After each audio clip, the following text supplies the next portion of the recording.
Welcome to Pioneer classes. हम लोग बात कर रहे हैं गोधूली काव्यखंड। तो आपका टोटल 12 चैप्टर है। तो चलिए देख लेते हैं कि कौन कौन से चैप्टर है और इसका रिवीजन पार्ट है। आपको सारांश केवल बताए जाएंगे।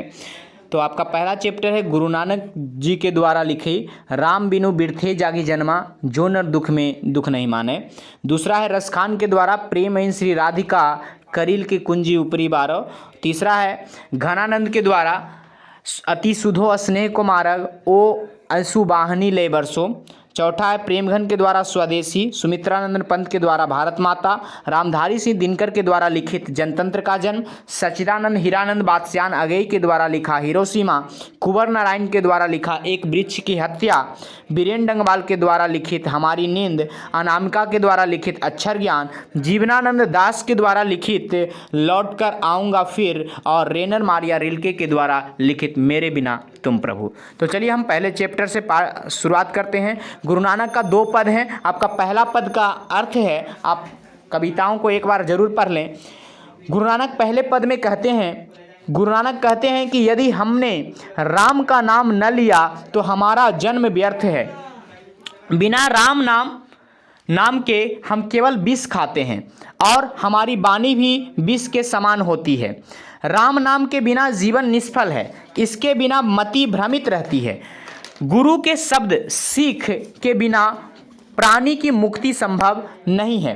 राम नाम के बिना वह उलझ कर मर जाएगा। व्यक्ति दंड, कमंडल, शिक्षा, जनेऊ, तीर्थ, गमन आदि में भटकता रहता है, किंतु राम का नाम के बिना उसे शांति नहीं मिलती है। जो हरि का नाम लेते हैं वे ही इस संसार को पार कर सकते हैं। जटा धारण करना, शरीर पर भस्म लगाना, वस्त्र छोड़ देना आदि सब व्यर्थ है। इस संसार में जल, थल अथवा आकाश में जितने भी जीव हैं सभी उन्हीं की कृपा से जीवित है। नानक कहते हैं कि उन्होंने हरि रस अर्थात ईश्वर की भक्ति का सम्मान पूर्ण रूप से कर लिए हैं।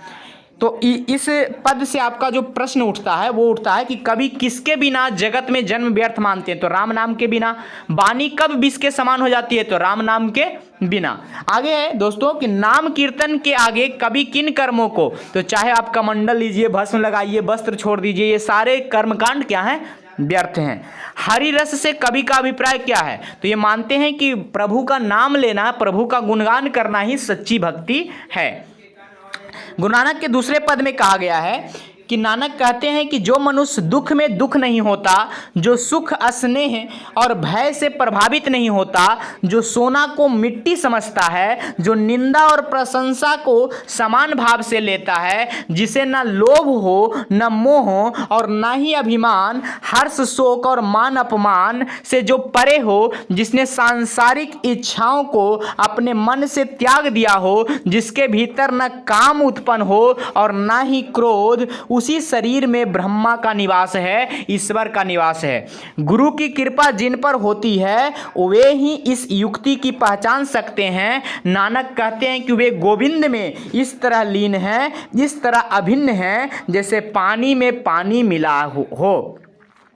आगे दोस्तों की प्रश्न कहते हैं कवि की दृष्टि में ब्रह्मा का निवास कहाँ है? तो कवि की दृष्टि में हमारे शरीर में ही ब्रह्मा ईश्वर का निवास है। बस हमारे शरीर के जो अवगुण हैं उसे हमें त्याग करने की, जैसे लोभ, मोह, क्रोध, ये सब को त्याग करने की जरूरत है। गुरु की कृपा से किस युक्ति की पहचान हो पाती है? तो हमें गुरु की कृपा से ही गोविंद की पहचान हो पाती है। अगला चैप्टर है दोस्तों रसखान द्वारा, ये दोहा के कंडीशन में है। तो आपका पहले दोहे का अर्थ है, रसखान कहते हैं कि श्री राधा प्रेम का खजाना है और श्री कृष्ण प्रेम के रंग में पूरी तरह रंगे हुए हैं। ये दोनों प्रेम वाटिका में माली मालिन की तरह हैं।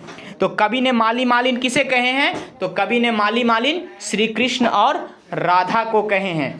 अगला है दोस्तों दूसरा दोहा है, इस दोहे में कहे हैं रसखान जी, इस दोहे में गोपियों के स्वर में रसखान कहते हैं कि कृष्ण के रूप सौंदर्य को देखकर आंखें अपने बस में नहीं रही। जिस तरह धनुष से खींचा हुआ बाण छूटकर चला जाता है उस पर बस नहीं रहता, आंखों की भी यही स्थिति है। तीसरे में कहा गया है कि राधा के स्वर में रसखान इस दोहे में कहते हैं कि चितचोर कृष्ण मेरे मन रूपी रत्न को चुरा ले गए हैं। अब बिना मन मैं क्या करूं, मैं तो उसके फेरे अर्थात प्रेम के फंद बंधन में बंध चुकी हूं।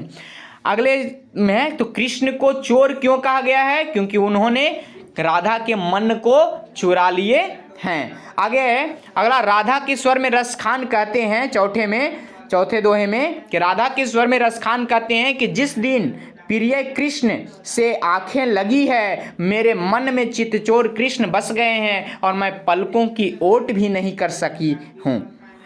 रसखान का अगला जो पार्ट है वो है सेवैया के रूप में, मतलब 4-5 लाइन का आपका एक छंद के तौर पे है, तो सेवैया छंद में है। इसमें कहते हैं रसखान इस सेवैया में कहते हैं कि कृष्ण की लाठी कंबल पर तीनों लोकों का राज निछावर, नंद की गायों को चराने के सुख के सामने 8 सिद्धि और 9 निधि का सुख तुच्छ है। रसखान कहते हैं कब उन्हें ब्रज के वन बाग तालाब देखने का अवसर मिलेगा, वे इसके लिए लालायित हैं। वे कहते हैं कि ब्रज के करील कुंजों के समक्ष इंद्र के करोड़ों स्वर्ग निछावर हैं, है ना। तो कभी कैसी आकांक्षा प्रकट करते हैं, तो अभी अभी आप देखें कि वो सब चीज अपना त्यागने को तैयार हैं, बस कृष्ण के तुच्छ से तुच्छ वस्तु को भी प्राप्त करने के लिए उत्सुक हैं। अगला चैप्टर है दोस्तों घनानंद के द्वारा लिखित अति सुधो स्नेह को मार्ग। तो घनानंद ने प्रेम के मार्ग को बड़ा ही सरल एवं सीधा कहे हैं। इस मार्ग में तनिक भी चतुराई या टेढ़ापन नहीं है। सरल हृदय वाले अपने अभिमान को त्याग कर इस मार्ग पर चलते हैं, किंतु कपटी लोग इस मार्ग पर चलने से झिझकते हैं। घनानंद के अनुसार कोई अन्य चिन्ह नहीं है। यहाँ गोपियां उलाहना के स्वर में कहती है कि तुमने कौन सा पाठ पढ़ा है जिसमें लेने के लिए मन भर तैयार रहते हो, जबकि छटाक भर भी देने को तैयार नहीं रहते हो। तुमने छल का पाठ पढ़े हैं। तो कभी प्रेम मार्ग को अति सुधो क्यों कहे हैं, क्योंकि इसमें तनिक भी चतुराई टेढ़ापन की गुंजाइश नहीं है। आगे मन लेहूं पे देहूं छटाक नहीं, क्योंकि कृष्ण अपनी भक्ति तो करवा लेते हैं परंतु दर्शन नहीं देते हैं, इसलिए ऐसा कहा गया है कि मन लेहूं पे देहूं छटाके नहीं। घनानंद का दूसरे छंद में है मोह अंशुवाहनी लय बरसो। मेघ को संबोधित करते हुए कवि कहते हैं कि हे मेघ, तुम दूसरों की भलाई के लिए देह धारण करते हो, तुम अपने यथार्थ को दर्शाओ, तुम अपने सच्चाई को दर्शाओ, तुम अपनी सजनता का परिचय दो, तुम अपने जल को अमृत तुल्य कर दो। घनानंद कहते हैं कि हे जीवनदायक, मेरे हृदय की पीड़ा को समझो, मेरे आंसुओं को तुम उस विश्वासी सुजान के घर बरसाओ ताकि वह मेरी पीड़ा को समझे। द्वितीय छंद में किसे संबोधित किया गया है, तो मेघ को यानी बादल को। आगे परहित के लिए कौन देह धारण करता है, तो बादल यानी मेघ। आगे कभी अपने आंसुओं को कहाँ, तो सुजान के आंगन में बरसाने की चेष्टा करता है। आगे बद्री नारायण चौधरी, जिनको हम प्रेम घन भी कहते हैं, इनके द्वारा लिखा क्या गया है स्वदेशी। तो इस पाठ में क्या कहते हैं कि स्वदेशी शीर्षक पाठ में कवि भारत की तत्कालीन स्थिति का चित्रण किए हैं। कवि को भारत में भारतीयता नजर नहीं आती, तो भारतीयों को देखकर कोई पहचान नहीं सकता कि वे हिंदू हैं, मुस्लिम हैं, ईसाई हैं। भारतीयों को परदेश की चाल चलन भा गई है। उनके पहनावे, खान पान, रहन सहन में भारतीयता लुप्त हो चुकी है। हिंदू लोग हिंदी के बजाय अंग्रेजी बोलना पसंद करते हैं। उनके घरों में विदेशी वस्तुओं की भरमार है। हिंदुस्तानी नाम सुनकर वो लजा जाते हैं और भारतीय होकर भी भारतीय वस्त्र से घृणा करते हैं। हाट बाजार सभी जगह विदेशी वस्तुएं दिखाई पड़ते हैं। कभी नेताओं पर व्यंग करते हुए कहते हैं जिनके अपने वस्त्र नहीं संभलते वे भला देश कैसे संभालेंगे, क्या ख्याल रखेंगे। चारों वर्गों के लोगों में दास वृत्ति की चाह बढ़ गई है। वे शासक वर्ग की झूठी प्रशंसा में लगे हैं, मानो वो डफाली बन गए हैं। तो ये एक व्यंग्यात्मक कविता थी। इससे क्या आता है, तो कविता की शीर्षक की सार्थकता स्पष्ट करें तो बिल्कुल ये सच्ची घटना है कि हम लोग विदेशी वस्तुओं की ओर मुड़ते चले जा रहे हैं। कवि को भारत में भारतीयता क्यों नहीं दिखाई दे रही है, क्योंकि हमारा रहन सहन, भाषा, सारा कुछ क्या है, विदेशी हो चुका है। कवि नगर बाजार अर्थव्यवस्था पर क्या टिप्पणी करते हैं कि हम लोग विदेशी वस्तुओं को ज़्यादा पसंद कर रहे हैं। नेताओं के बारे में कवि ने क्या कहे हैं कि नेता क्या हैं कि वो अपने लिए केवल कार्य कर रहे हैं, किसी और के लिए नहीं। और कवि ने डफाली किसे कहें, तो डफाली नेताओं के चमचों को कहे हैं जो कि उनके गुणगान करते रहते हैं, जबकि नेता केवल अपने पेट भरते रहते हैं। आगे दोस्तों अगला, सुमित्रा नंदन पंत के द्वारा भारत माता। तो इस कविता में कवि ने कहा कि भारत माता गांव में निवास करती है, गरीब भी ने उसे चेतनाहीन बना दिया है, वह अपने ही घर में प्रवासिनी बन चुकी है गई है। भारत माता की संतान अर्धनग्न, भूखी, अशिक्षित एवं मूर्ख है।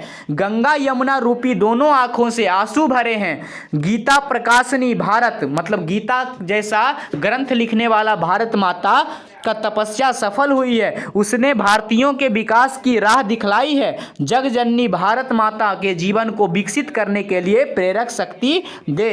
भारत माता अपने ही घर में प्रवासिनी क्यों हो गई है, क्योंकि लोग यहाँ के संतान क्या हैं, वो अर्धनग्न, भूखे और अशिक्षित हैं। कविता में भारतवासियों का कैसा चित्रण, तो बहुत ही दुख या दर्दनाक चित्रण किया गया है। आगे दोस्तों, रामधारी सिंह दिनकर द्वारा जनतंत्र का जन्म, इसका सारांश देखते हैं।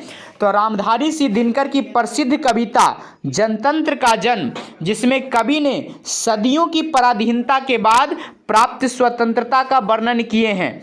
कवि के अनुसार शोषण उत्पीड़न की परंपरा खत्म हो चली है और अब जनता का शासन आने वाला है। समय के रथ के पहिए की घर घर नाद से संपूर्ण परिवेश आंदोलनमय हो गया है। ऐसा लगता है अब जनता शीघ्र ही सिंहासन रूढ़ होने वाली है। पहले की जनता शोषित, पीड़ित, बिल्कुल मिट्टी की अबोध मूर्त की तरह थी, लेकिन अब समय बदल गया है। सिंहासन की वास्तविक हकदार जनता है। जनता ने वर्षों से भारत में फैले घनीभूत अंधकार को अपने अपूर्व तेजस्विता से दहकाते हुए समाप्त कर दिया है। जनता के इन तेजस्वी सपनों युग युग से पूंजीपति घोर अंधकार को छिन्न भिन्न कर दिया है। भारतवर्ष का जनतंत्र 33 करोड़ भारतवासियों से समन्वित है। चूंकि उस वक्त भारत की जनसंख्या 33 करोड़ थी जिस वक्त ये कविता लिखा गया था, वह विशाल और विराट है। कवि उन 33 करोड़ जनता के सिर पर मुकुट धारण करने की बात करता है ताकि वे आत्मनिर्भर, प्रसन्नचित्त, स्वाधीन बन सके।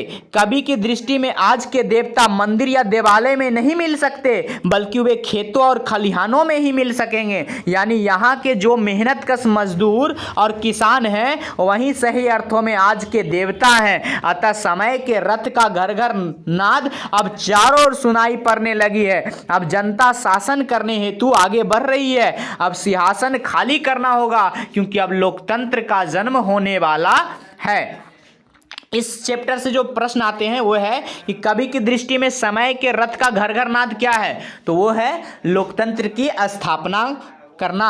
कविता के आरंभ में कवि भारतीय जनता का वर्णन किस रूप में किए हैं, तो वो किए हैं शोषित के रूप में, शोषित जनता के रूप में। कवि जनतंत्र के स्वप्न को किस तरह चित्र खींचता है, तो बहुत ही विशाल चित्र और प्रसन्नचित करने वाला चित्र खींचता है। कवि विराट जनतंत्र का स्वप्न क्या है, तो विराट जनतंत्र मतलब 33 करोड़ का लोकतंत्र। आगे कवि किनके सिर पर मुकुट धरने की बात करता है, तो कवि किसान, मजदूर, मेहनतकश लोगों के सिर पर मुकुट धरने की बात करते हैं। कवि की दृष्टि में आज के देवता कौन है, तो कवि की दृष्टि में आज के देवता किसान और मजदूर हैं। सच्चिदानंद हीरानंद बादशाह आगे द्वारा लिखित हिरोशिमा कविता में इस कविता में कहा गया है कि इस कविता में आगे जी ने द्वितीय विश्व युद्ध में 6 अगस्त 1945 को अमेरिका के बम वर्षक विमान द्वारा जापान के हिरोशिमा नगर पर बम गिराए जाने का तथा उगते हुए सूरज का देश कहलाने वाला जापान के विनिष्ट हो जाने का वर्णन किया गया है। कितनी लाशें बिछी, कितने लोग भाप बनकर उड़ गए। हिरोशिमा में कभी मानवों का निवास था, उसकी साक्षी जली हुई मानव की छाया है। मानव द्वारा रचित सूरज कुछ नहीं, अनुपम है। मानव की रचनात्मक शक्ति के दुरुपयोग के परिणाम आज हमारे सामने हैं। कवि यह स्पष्ट करना चाहता है कि आधुनिक सभ्यता की यह सोच हमें विनाश की ओर लेके जा रही है। इस चैप्टर से जो प्रश्न आते हैं वो आता है, हिरोशिमा कविता में कवि ने किसे सूरज का उल्लेख किया है? तो ये अणुबम वाला सूरज की, मानव द्वारा बनाए गए सूरज की उल्लेख किए हैं। हिरोशिमा में मनुष्य की साक्षी रूप में क्या है? तो मनुष्य का जो विनाशात्मक रूप है, रचनात्मक रूप है, उसी को दिखाया गया है। कुंवर नारायण द्वारा लिखित एक वृक्ष की हत्या। तो यह कविता पर्यावरण और मानव सभ्यता के विनाश की अंतः व्यथा है, अंदर की कहानी है तथा पर्यावरण की चिंता से जुड़ी है। कवि जब भी बाहर से आते हैं तो उन्हें बाहर खड़ा बूढ़ा वृक्ष एक पहरेदार सा लगता है और उनसे दूर से ही पूछता है कौन, और कभी उसे दोस्त कहकर संबोधित करते हैं और वे कुछ देर उसकी छाव में बैठते हैं। पर कुछ स्वार्थी लोग उस वृक्ष को काटकर उसकी बलि चढ़ा देते हैं। वृक्ष की हत्या के बाद कवि को आशंका होती है कि लुटेरे कहीं उसके घर को, शहर, देश को न लूट ले। कवि कहता है कि यदि हमें हवा को धुआं होने से, खाने को जहर होने से और जंगल को मरुस्थल होने से बचाना है तो वृक्षों की कटाई रोकना पड़ेगा, पर्यावरण को बचाना पड़ेगा, क्योंकि यह हमारा रक्षक है। तो कहा गया है दोस्तों, इससे प्रश्न पूछा जाता है, कवि को बूढ़ा चौकीदार क्यों लगता है? कवि को बूढ़ा वृक्ष चौकीदार क्यों लगता है? क्योंकि ये हमारे जीवन की रक्षा करता है। वृक्ष और कवि में क्या संवाद होता है? तो वो दोस्त कह के संवाद चलता है। घर, शहर, देश के बाद कवि किन चीज़ों को बचाने की बात करते हैं? तो कवि अपने आप को बचाने, जंगल को बचाने की बात करते हैं, खाने को बचाने की बात करते हैं। ठीक है दोस्तों, आगे है बीरेन डंगवाल द्वारा हमारी नींद। इसमें क्या कहा गया है? तो चलिए देखते हैं। कवि इस कविता में बताता है कि रात भर की नींद में कई परिवर्तन होते हैं। रात में हम आराम से सोते हैं, लेकिन उसी रात भर में पेड़ पौधे कुछ इंच बढ़ जाते हैं, बीज अंकुरित हो जाता है। उसी रात भर में मक्खी भी जन्म लेती है और मर भी जाती है। नींद में सृजनरत संसार अपना काम अनवरत जारी रखते हैं, लेकिन हमें पता नहीं चलता। धनी आदमी बेफिक्री होकर खूब सोता है, जबकि निर्धन, गरीब, शोषित जन दुखी ही बने रहते हैं। अनेक बच्चे जन्म लेते हैं और अल्पकाल के विभिन्न कारणों से मर जाते हैं। संपन्न वर्ग वालों ने अपनी सुख सुविधा के लिए सारी चीजें जमा कर रखी है, जबकि अभाव में जीने वाले लोगों की समस्याएं निरंतर बढ़ती जा रही है। समाज में कई ऐसे लोग हैं जो कभी आगे बढ़कर मदद नहीं करते, साफ इनकार कर जाते हैं। कभी अपने आसपास की गरीब बस्तियों का उल्लेख करता है, जिसमें उनकी पीड़ा एवं संघर्ष दोनों दिखाई देते हैं। ऐसे व्यक्ति शोषित, पीड़ित होते हैं तथा निरंतर संघर्ष के साथ आगे बढ़ते हैं। कवि बताते हैं कि समाज में कुछ शोषक वर्ग जो सांप्रदायिक दंगे फैलाते हैं, बमबारी करते हैं तथा लोगों की हत्याएं भी करते हैं। हमें अब नींद में सोए नहीं रहना है, भाग्य के भरोसे पड़े नहीं रहना है। अब हम बहुत सो चुके, अब नींद से जगने का समय आ गया है।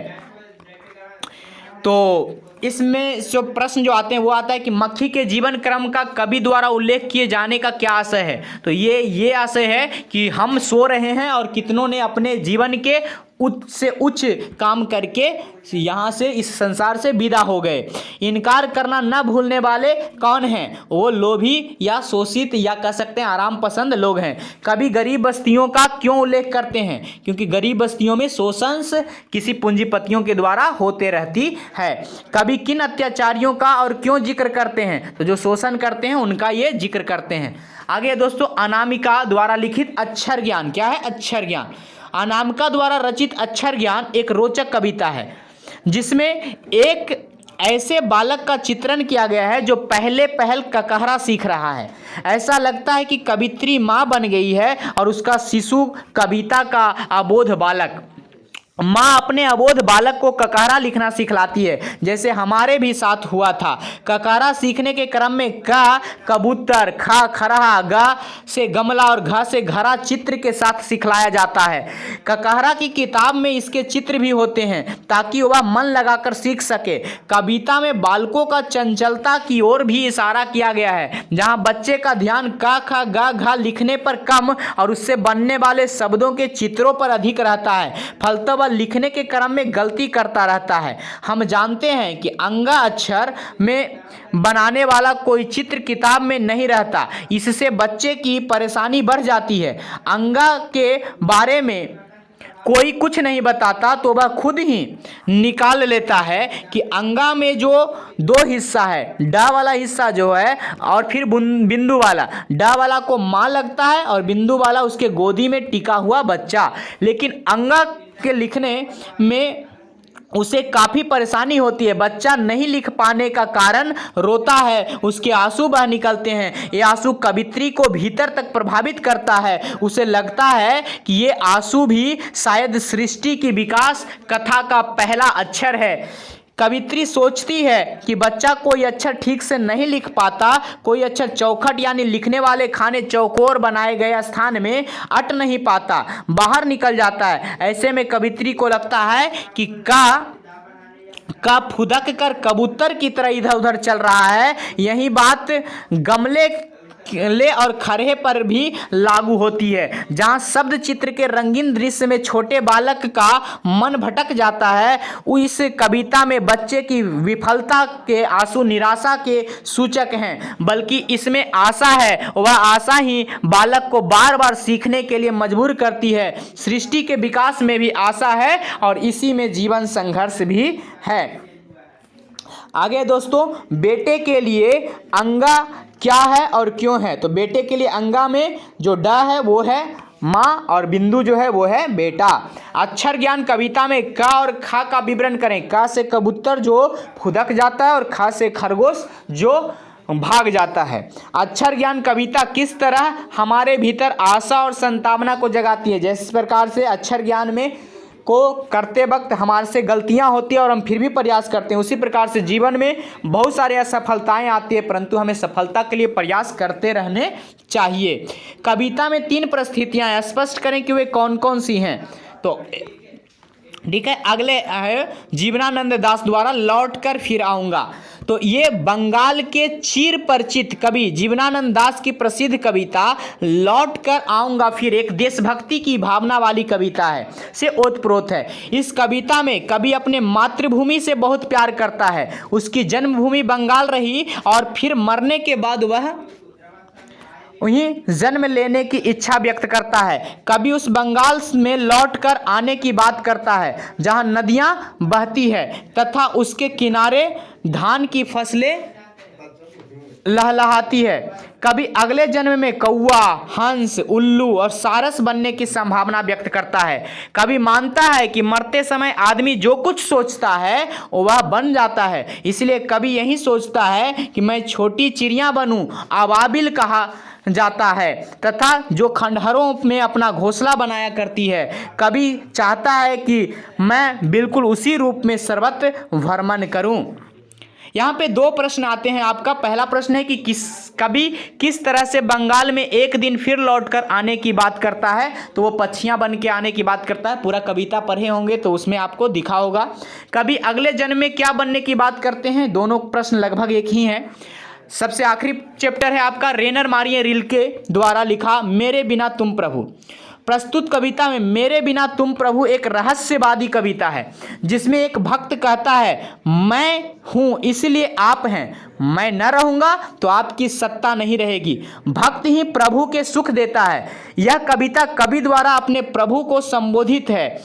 इसमें कवि का कथन है कि आप मुझ में निवास करते हैं। कवि अपनी बात आगे बढ़ाता है कि बिना भक्त के भगवान भी एकाकी है और निरुपाय हो जाएगा। भक्त भगवान का बेटा बेटा है, उसकी वृत्ति है। भक्त के बिना भगवान गृहहीन हो जाएगा, अकेले थकेले पड़ जाएगा। भक्त की प्रभु को स्वागत करता है। भगवान भी अपने भक्तों पर अपनी कृपा दृष्टि बरसाकर अत्यंत सुख शांति का अनुभव करता है। भक्त नहीं रहेंगे तो भगवान को भी सुख कहां से नसीब होगा। इस कविता में कवि ने भक्त और भगवान को एक दूसरे का पूरक माना है।